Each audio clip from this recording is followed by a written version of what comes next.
Channel I.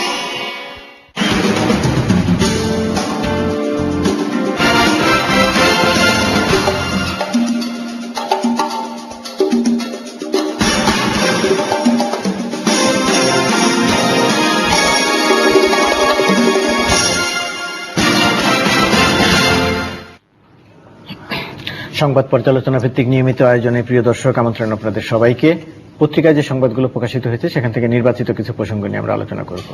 আজকে আমাদের স্টুডিওতে আমন্ত্রিত হয়ে এসেছেন সংবাদ পর্যালোচনা করার জন্য কানাডা থেকে প্রকাশিত অনলাইন পত্রিকা দ্য উইকলি বেঙ্গলি টাইমস এর সম্পাদক শহীদুল ইসলাম মিন্টু। শহীদুল ইসলাম মিন্টু, আপনাকে স্বাগত। আপনাকে ধন্যবাদ। আপনি বেশ কয়েক বছর পর বাংলাদেশে আসলেন, কেমন দেখছেন বাংলাদেশ? বাংলাদেশ তো ভালোই দেখছি, আমাদের প্রাণের বাংলাদেশ, সোনার বাংলাদেশ। সবসময় আমরা মনে প্রাণে চাই বাংলাদেশে এগিয়ে যাক, সে এগিয়ে যাওয়ার কিছু কিছু জিনিস দেখার জন্য। আপনি সম্ভবত 4-5 দিন আগে এসেছেন। এসে পত্রিকা তো আর এখন দেখার জন্য বাংলাদেশে আসতে হয় না, অনেক সব জায়গাতে থেকেই দেখা যায়।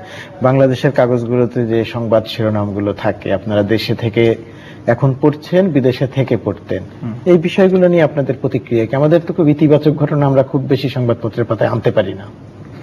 আসলে এটা সত্যি, আসলে আমাদের আন্তর্জাতিক বিভিন্ন পত্রপত্রিকার দিকে যদি আমরা তাকাই এবং আমাদের সংবাদপত্রের যে সংবাদগুলো, এর মধ্যে বিস্তর একটু আর কি ধারণাগত পার্থক্য রয়েছে। যেমন আপনি দেখবেন, আপনি নিজেও ভালো জানেন যে বিশ্বের কোন দেশের সংবাদপত্রে এত পরিমাণে মন্ত্রী, এমপি এবং রাজনৈতিক দলের নেতাদের কথা ছাপা হয় না।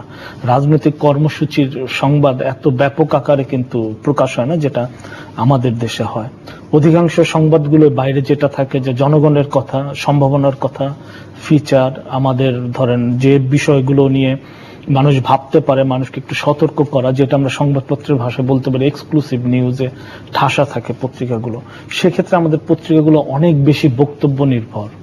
এটা একটা বড় পার্থক্য। আজকের কাগজগুলোর কথা যদি আমরা বলি, আমাদের কাগজগুলোর কথা, আজকের সড়ক ভবনে টেন্ডারবাজিকে কেন্দ্র করে ক্ষমতাসীন একটি দলের দুটি গ্রুপের গোলাগুলিতে কয়েকজন নিহত, এই সংবাদটি প্রধান সংবাদ হয়েছে।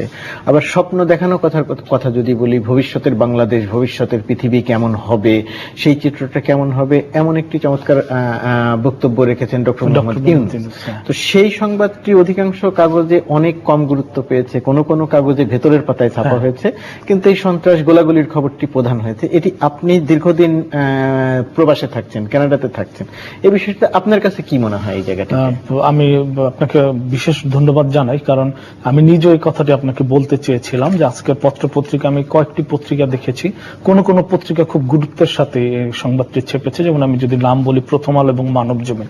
আমি সকালে যখন পত্রিকাগুলো দেখছিলাম, যে খুবই গুরুত্বের সাথে তার যে বক্তৃতা উনি দিয়েছেন, এবং তরুণদের আগামী দিনের প্রতিযোগিতার বাজারে এবং আমাদের দেশ তৈরি হবার যে ব্যাপারটি রয়েছে, উনি যে একটি গাইডলাইন দিতে চাচ্ছেন, এটি একটি অসাধারণ, এক্ষেত্রে কোনো দ্বিমত নেই। এই সংবাদটি কিন্তু আমি মনে করি যে সংবাদপত্রে আজকে লিড হবার মতো একটি সংবাদ। কিন্তু প্রত্যেকটি পত্রিকায় আসলে যার যার নিজস্ব একটি দৃষ্টিভঙ্গি রয়েছে। না, সেটা তো আছেই, অবশ্যই। আমি বলছি যে এই আমাদের হয়তো বাস্তবতার কারণেই আমরা সারাক্ষণ যেহেতু এই নেতিবাচক ঘটনার মধ্যে থাকি, সড়ক ভবনের টেন্ডারবাজি সেই কারণেই হয়তো আমাদের খুব গুরুত্ব দিয়ে করতে হয়। যাদের দেশ পরিচালনা করার কথা, যারা দেশ নির্মাণ করবে, তাদেরই দুই গ্রুপ গোলাগুলি করছে, এটি তো কোনোভাবেই প্রত্যাশিত না। তা তো অবশ্যই সেই বিষয়গুলি। ডক্টর ইউনূস প্রসঙ্গ নিয়ে একটি কথা বলে হয়তো আমরা আপনার কানাডার প্রসঙ্গ নিয়ে আলোচনা করব। ডক্টর ইউনূসকে বাংলাদেশে এক ধরনের সমালোচনা, এক ধরনের বিপদগ্রস্ত অবস্থার মধ্যে আছেন, তিনি খুব সুখকর অবস্থার মধ্যে নাই গ্রামীণ ব্যাংক নিয়ে। সবকিছু মিলিয়ে আপনারা বিষয়টিকে কিভাবে দেখেন, বা কানাডাতে মিনিস্টারতে কানাডিয়ানরা বা আমেরিকানরা ডক্টর ইউনূস সম্পর্কে মনোভাব, বা বাংলাদেশে যে উনি খুব একটা স্বস্তিতে নেই, এর কি কোনো প্রতিক্রিয়া আপনারা পান কখনো কথা বলার সময়? আমি আপনাকে খুব ছোট্ট একটি ঘটনা দিয়ে এটা মানে বলতে পারবো এবং দর্শকরা বুঝতে পারবেন বিষয়টি। সেটি হচ্ছে যে আমরা যখন কোথাও যাই, কথা বলি না, অনেক যখন কারোর সাথে খুব ঘনিষ্ঠতা হয়, সে জানতে চায় যে তুমি কোত্থেকে এসছো, ব্যাকগ্রাউন্ডটা কি না। তখন আমরা বলি যে বাংলাদেশি, কিন্তু অনেক আছে বলে যে হ্যাঁ তুমি কি ইন্ডিয়া থেকে এসেছো, নানান কারণে তারা মনে করে আমি গায়ের রং, মুখের আকার দেখে অনেক আগের থেকে প্রবাসী, তারা প্রতিষ্ঠিত ওইখানে। তো আমাদের ক্ষেত্রে যেটা যখন বলি যে না না না, আমি তো ইন্ডিয়া থেকে না, কিংবা পাকিস্তান থেকে না, আমি বাংলাদেশ থেকে, বেশিরভাগ সময় আমাদেরকে বলে ও বাংলাদেশের ক্রিকেট টিম, ও তোমাদের ছেলেরা খুব ভালো, ও ছোট ছোট ছেলেরা খুব ভালো ক্রিকেট খেলে। এটা একটা। তারপরে যেটা আমাদের সঙ্গে যোগ হয়েছে সেটা হচ্ছে ডক্টর ইউনূসের ব্যাপারটা, যে বলতো যে ও একজন তো এখানে নোবেল জয়ী রয়েছেন ডক্টর মোহাম্মদ ইউনূস। তো পরবর্তী সময় যে ঘটনাগুলো ঘটেছে, আমি ছোট্ট করে বলবো যে এতে আমাদের শুধু বাংলাদেশের না, আমরা যারা বাইরে থাকি প্রবাসী তাদেরও ভাবমূর্তি ক্ষুণ্ণ হয়েছে। কারণ আন্তর্জাতিক মিডিয়াতে আপনি জানেন যে এই বিষয়গুলো খুবই ফলাও করে প্রচার হয়েছে আন্তর্জাতিক মিডিয়াগুলোতে। আমাদের জন্য খুব ইতিবাচক কিছু হয়নি, অবশ্যই নেতিবাচক, আমাদের ভাবমূর্তির জন্য এটা একটি নেতিবাচক ব্যাপার হয়েছে প্রবাস। আমরা যদি এখন সরাসরি আপনি যে কাগজটি সম্পাদনা করছেন, দীর্ঘ বছর ধরেই সম্পাদনা করছেন, আমার কাছে কিছুটা অবাক লাগে যে বাইরে আপনারা যারা থাকেন সবাই সব জায়গাতেই ব্যস্ত, আপনারাও ব্যস্ত জীবনযাপন করেন। আমি কিছুটা অবাক হই যে আপনাদের এই নিয়মিত অবস্থা দেখে, যে আপনারা একদম নির্দিষ্ট সময় তারিখে পত্রিকাটি অনলাইনে দেন, মোটামুটি ভাবে আপডেট থাকার চেষ্টা করেন, এটি কানাডার মতো জায়গাতে থেকে এটি কি করে সম্ভব হয়? আসলে এটা কি, আপনি নিজে জানেন যে আমরা যারা সংবাদপত্রে এখানে কাজ করেছি না, একটা সময় ছিল যে আমাদের একটা কমিটমেন্ট ছিল যে আমরা পত্রিকাতে কাজ করব, সাধারণ মানুষের কথা বলবো, দেশের কথা বলবো, দেশকে এগিয়ে নিয়ে যাব। যখন আমরা প্রবাসী হয়েছি ওই জায়গা থেকে কিন্তু আমাদের সরে আসার সুযোগ নেই। অনেকের হয়তো পত্রিকা করার সুযোগ, কর্মব্যস্ততা, জীবনযাপন অনেক বেশি প্রতিযোগিতা ওইখানে, আমাদেরকে নিয়মিত একটি আমাদের জব রয়েছে সেটা করতে হয়। তারপর আপনার জব তো আর এটা না, জীবন জীবিকা তো আর এটা নয়, আমি সেই জায়গা থেকেই কথা বলছি। তারপর হচ্ছে যে সমস্ত কাজ যেহেতু নিজেদেরকে করতে হয়, সেটা হচ্ছে আমাদের এক ধরনের একটা কমিটমেন্ট কাজ করে। কমিটমেন্ট হচ্ছে এরকম যে আমাদের কনসেপ্ট এরকম যে আমরা চাই যে এখন তো ধরেন প্রযুক্তির যে ব্যাপক বিস্তার, যেমন টরন্টোতে থেকে ঢাকার সমস্ত খবর কিন্তু আমরা তাৎক্ষণিক জানতে পারি, প্রযুক্তি এতখানি এগিয়ে গেছে। এবং সময়ের পার্থক্যের কারণে হয়তো আমরা যখন ঘুমিয়ে থাকছি আপনারা তখন জেনে যাচ্ছি, অনেকগুলো সংবাদের ক্ষেত্রে তাই হয়। তো এই ক্ষেত্রে আমাদের কাজ করে কি, আমরা একটা কমিটমেন্ট নিয়ে কাজ করি। যেমন আমাদের একটা লক্ষ্য রয়েছে, লক্ষ্যটা হচ্ছে এরকম যে বিশ্বের বিভিন্ন দেশে যে প্রবাসীরা রয়েছে তারা যেন তাদের মনের কথা এখানে বলতে পারে। এবং পত্রিকাটি যখন আমরা শুরু করলাম তখন কিন্তু এত সহজ ছিল না আমাদের জন্য করা। দিনের পর দিন আমরা শুরু করেছিলেন কত সালে? আমরা 2008 সালে। 2008 সালে, তো প্রায় 4 বছর হতে। হ্যাঁ, এবার আমরা জুলাইতে আপনার 5 বছরে পা দিব। 5 বছরে পা দিব। তো হ্যাঁ, আমাদের জন্য তখন খুব সহজ ছিল না, কিন্তু পরে যখন আমরা শুরু করলাম এবং দেখলাম যে বিভিন্ন দেশ থেকে প্রবাসীরা যারা আছেন তারা প্রচন্ড রকম সহযোগিতার হাত বাড়াচ্ছেন, উৎসাহ দিচ্ছেন, তখন আমরা মনে করলাম এটাও আমাদের একটা কাজ, দেশের জন্য, দেশের মানুষের জন্য, প্রবাসের জন্য। এবং এখনো প্রতিনিয়ত আমরা যে পরিমাণ সময় এবং শ্রম এই পত্রিকার পেছনে দেই, আপনি যদি ওটাকে আমাদের সেখানকার শ্রমবাজারের সাথে তুলনা করেন, মূল্যমান করেন, এইটা আসলে কখনোই মানে পূরণ করার মতো। মূল্যমানের একটি ব্যাপার আসলো, আপনারা হয়তো সব কাজ নিজেরা করছেন, কিন্তু তারপরেও তো একটা খরচের ব্যাপার থাকে। সব কাজ নিজেরা করার পরেও এইটার পিছনে একটি খরচ হয়, সেই খরচটি আপনারা কিভাবে করেন? আপনি যে মূল কাজটি করেন বা যে চাকরিটি করেন সেখান থেকে অর্থ দিতে হয় না, এখান থেকে কিছু আয় হয়, কিভাবে চলেন আপনারা? মূলত তো শুরুটা তো মানে পুরোপুরি আমাদের ভর্তুকি দিয়ে শুরুটা ছিল বেঙ্গলি টাইমসের, কিন্তু এখন আমাদেরকে আসলে বেঙ্গলি টাইমস একটি স্বয়ংসম্পূর্ণ প্রতিষ্ঠান এবং কানাডার একটি কর্পোরেট। এটা কি একক ব্যক্তি না আপনাদের আরো কিছু লোকজন আছে? না, মালিক প্রতিষ্ঠান, এটি কর্পোরেশন একটা, কিন্তু মালিকানা এটা আমার নিজে মালিকানা। কাজ করার জন্য আরো লোকজন আছে না, আমাদের আরো লোকজন আছে এবং বাংলাদেশ থেকে আমাদের একটা আইটি টিম আমাদেরকে সাপোর্ট দেয় প্রতিনিয়ত।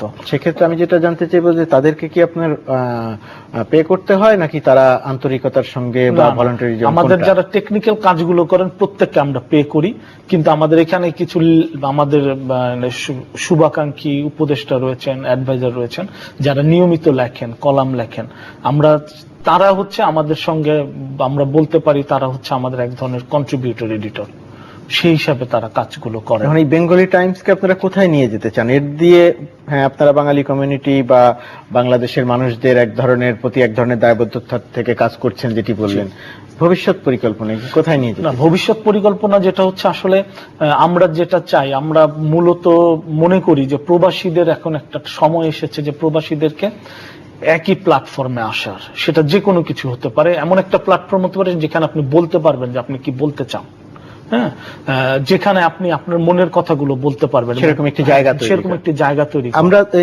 নিউ ইয়র্ক থেকে দেখি অনেকগুলো কাগজ প্রকাশিত হয়, 10-12টি বা 15টি কাগজ প্রকাশিত হয়, আবার নতুন নতুন হয়, বন্ধ হয়ে যায়। কানাডা থেকেও সম্ভবত 2-3টি কাগজ প্রকাশিত হয়, অর্থাৎ আমি হার্ড কপির কথা বলছি। আপনাদের তেমন কোনো পরিকল্পনা আছে কিনা, বা সেই জায়গাতে যাবেন কিনা, বা যাওয়া সম্ভব কিনা আমাদের?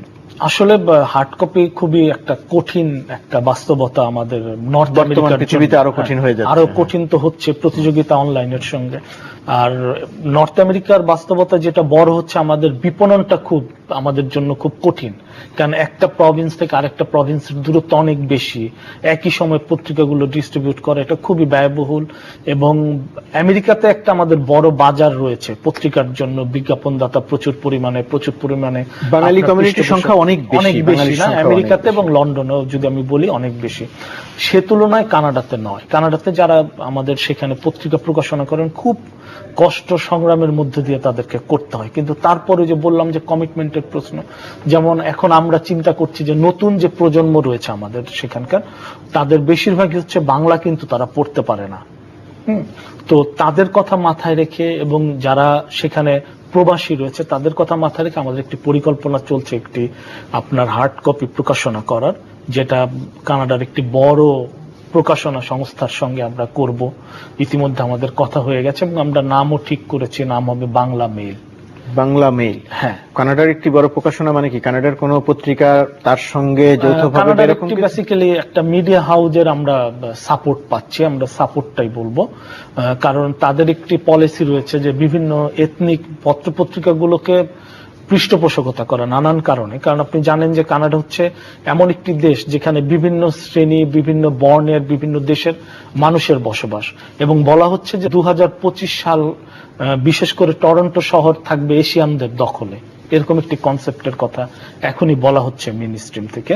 তো সেই বিষয়গুলো মাথায় রেখে বড় বড় মিডিয়া হাউসগুলো কিন্তু চায় এখন এথনিক যে পত্রপত্রিকাগুলো আছে তাদের সঙ্গে যৌথভাবে। আপনারা যে কাগজটির কথা বললেন, কি নাম বললেন যেটা? বাংলা মেইল। বাংলা মেইল। তো বাংলা মেইল কাগজটি কি বাংলা ভাষাতেই হবে না? এর আপনি যেটা বলছেন যে প্রবাস প্রজন্ম, যেটি জি জি কানাডাতে যারা বড় হয়েছে যে প্রজন্ম, তারা অনেকেই বাংলা ঠিক মতো জানেন না, সেটার বাস্তব কারণেই জানেন না বা বলেন না বা বলতে পারেন না, তাদের জন্য কি থাকবে? তারা কি বাংলাতেই পড়বে না অন্য? না, আমাদের যেটা পরিকল্পনা রয়েছে, আপনি যেটা বলেছেন এটাই আমাদের মূলত পরিকল্পনা। তাদেরকে এটার সঙ্গে যুক্ত করার জন্য আমাদের যেটা পরিকল্পনা রয়েছে, বাংলা এবং ইংরেজি দুটো ভাষাতে একই সঙ্গে প্রকাশিত হবে।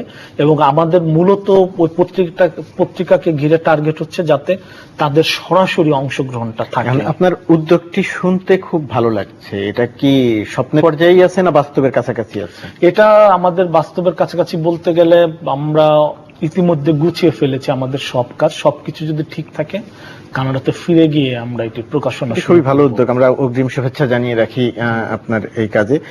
খুব সংক্ষেপে জানতে চাইবো যে কানাডাতে এখন আপনারা আছেন কেমন? আপনারা বলতে আমি বাংলাদেশের বাঙালিদের কথা বলছি, তারা আছেন কেমন? এখন বলতে গেলে আসলে ব্যক্তিগতভাবে আমি খুব পজিটিভ মানুষ, আমি সবকিছু পজিটিভ দৃষ্টিভঙ্গি দিয়ে দেখার চেষ্টা করি। কানাডাতে এখন যারা বাঙালি আছেন তারা ভালো আছেন, আগের চাইতে অনেক অনেক বেশি ভালো আছেন। দুটো কারণে, এখন কানাডাতে আপনার যারা যাচ্ছেন প্রবাসী হয়ে, ইমিগ্রেন্ট হয়ে যারা যাচ্ছেন, বেশিরভাগই আমাদের দেশের বিভিন্ন পেশার মানুষ যারা ভালো ভালো অবস্থানে দেশে ছিলেন, তারা সেখানে গিয়েও চেষ্টা করছেন যে ভালো পেশাতে যাবার জন্য। এটা একটা পজিটিভ দিক। আর দ্বিতীয়ত হচ্ছে আমাদের আগের প্রজন্ম যারা কানাডাতে গিয়েছেন, এখন তাদের দ্বিতীয় প্রজন্ম যারা ছেলে মেয়ে যারা, তারা আমাদের বিশ্ববিদ্যালয়গুলোতে চলে আসবে, খুবই ভালো রেজাল্ট করছে তারা এবং তারা ভালো করছে। এই দুটো আমাদের খুব উৎসাহ। শহীদুল ইসলাম মিন্টু, আপনাকে অনেক অনেক ধন্যবাদ। আপনার কাগজ দেওয়া উইকলি বেঙ্গলি টাইমস 5 বছরে পদার্পণ করবে। অগ্রিম শুভেচ্ছা, যে নতুন কাগজটি বাংলা মেইল প্রকাশ করতে যাচ্ছেন সেটিকে আমরা শুভেচ্ছা জানিয়ে রাখছি আমাদের এই অনুষ্ঠানের পক্ষ থেকে। আপনাকে অনেক অনেক শুভেচ্ছা এবং অভিনন্দন। আপনাকেও ধন্যবাদ, চ্যানেল আইকে অসংখ্য ধন্যবাদ। প্রিয় দর্শক, আমাদের সঙ্গে থেকে যারা এতক্ষণ এই অনুষ্ঠান দেখলেন, আপনাদের সবাইকে অনেক অনেক ধন্যবাদ।